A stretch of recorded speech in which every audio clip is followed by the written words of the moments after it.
ಹಾ,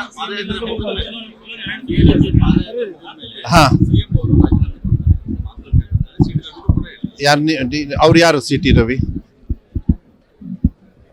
ಯಾರು? C T Ravi Congress ಪಕ್ಷದವರ?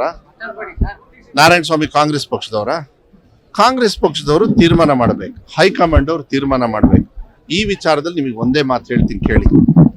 ಸಂಪೂರ್ಣವಾಗಿ ಕಾರ್ಯಕರ್ತರಿಂದ ಹಿಡಿದು, ಶಾಸಕರಿಂದ ಹಿಡಿದು, ನಮ್ಮಂತ ಮಂತ್ರಿಗಳಿಂದ ಹಿಡಿದು ಹೈಕಮಾಂಡ್ ವರ್ಗನು ಕೂಡ ಸಿದ್ದರಾಮಯ್ಯ ಅವ್ರನ್ನ ಯಾರು ಏನು ತಿಪ್ಪುರ್ಲಾಗ ಹೊಡೆದ್ರೂ ಕೂಡ ಇದು ದುರುದ್ದೇಶದಿಂದ ಮಾಡಿರ್ತಕ್ಕಂಥ ಕೆಲಸ ಇರೋದ್ರಿಂದ ರಾಜ್ಪಾಲರ ಆಫೀಸ್ನ ಅಧಿಕಾರನ ಬಹಳ ಕೆಟ್ಟದಾಗಿ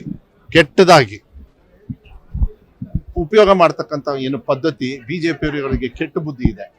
ಒಳ್ಳೆ ಪ್ರಜಾಪ್ರಭುತ್ವದಲ್ಲಿ ಅನುಷ್ಠಾನದಲ್ಲಿ ಇರ್ತಕ್ಕಂಥ ಒಂದು ಸರ್ಕಾರಗಳನ್ನ ಏನು ಬೀಳ್ಸ್ತಕ್ಕಂಥ ಒಂದು ಪ್ರಯತ್ನವನ್ನ ಡಿಸ್ಟೆಬಿಲೈಸ್ ಮಾಡ್ತಕ್ಕಂಥದ್ದನ್ನ ಏನು ಪ್ರಯತ್ನ ಮಾಡ್ತಾ ಇದ್ದಾರೆ, ಅದು ಕಾನ್ಸ್ಟಿಟ್ಯೂಷನ್ ಸಂವಿಧಾನದ ವಿರುದ್ಧವಾಗಿ. ಅದು ಯಾವತ್ತೂ ಕೂಡ ಸಂವಿಧಾನನೇ ಗೆಲ್ಲದು. ಇವ್ರು ಏನೇ ತಿಪ್ಪರ್ಲಾಗ ಹೊಡೆದ್ರೂ ಕೂಡ ಅದು ಆಸೆ ಹಿಡ್ಕೊಂಡು ಕೂತ್ಕೊಂಡಿದ್ದಾರೆ. ಆಮೇಲೆ ಅವರಿಗೆಲ್ಲ ಹೊಟ್ಟೆ ಕಿಚ್ಚು. ನೀವು ಇಷ್ಟೊಂದು ಜನರು ಬಂದಿದ್ರಿ, ಯಾಕೆ ಬಂದಿರಿ? ಗ್ಯಾರಂಟಿ ಆಫೀಸ್ ಓಪನ್ ಮಾಡಕ್ಕೆ. ಗ್ಯಾರಂಟಿ ಆಫೀಸ್ ಓಪನ್ ಆಗ್ಬಾರ್ದು, ಅವರಿಗೆ ಹೊಟ್ಟೆ ಕಿಚ್ಚು ಜನರಿಗೆ ಕೊಡಬಾರ್ದು. ಆ ಹೊಟ್ಟೆ ಕಿಚ್ಚಿಗೆ ಬಹಳ ಕನ್ಸು ಹಿಡ್ಕೊಂಡು ಕೂತ್ಕೊಂಡಿದ್ರು. ಅದ್ರೊಳಗೆ ಈಗ JDS ಅವರು ಬೇರೆ ಸೇರ್ಕೊಂಡಿದ್ದಾರೆ.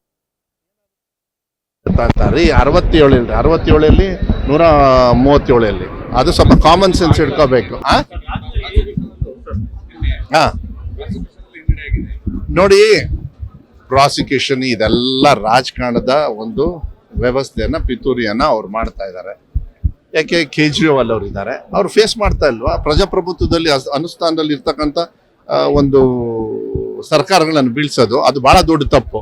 ಇಂಥದಕ್ಕೆ ಕೆಟ್ಟ ಬುದ್ಧಿಗೆ ಬಿಡಬೇಕಾಗತ್ತೆ, ಅದಾಗೋದಿಲ್ಲ. ಬಹಳ ಒಂದು ದೊಡ್ಡ, ನಾವು ಕೂಡ ಅದಕ್ಕೆ ಉತ್ತರ ಕೊಡ್ತಕ್ಕಂಥ ಜನರ ಜೊತೆಗೆ ಹೋಗೋದು. ನಾವು ಪಾದಯಾತ್ರೆ ನಾನು ನೋಡಿದ್ದೀನಿ, ಅವರೆಲ್ಲ ಯಾವ ರೀತಿ ಪಾದಯಾತ್ರೆ ಮಾಡ್ತಾ ಇದ್ದಾರೆ ಅಂತ ಹೇಳಿ.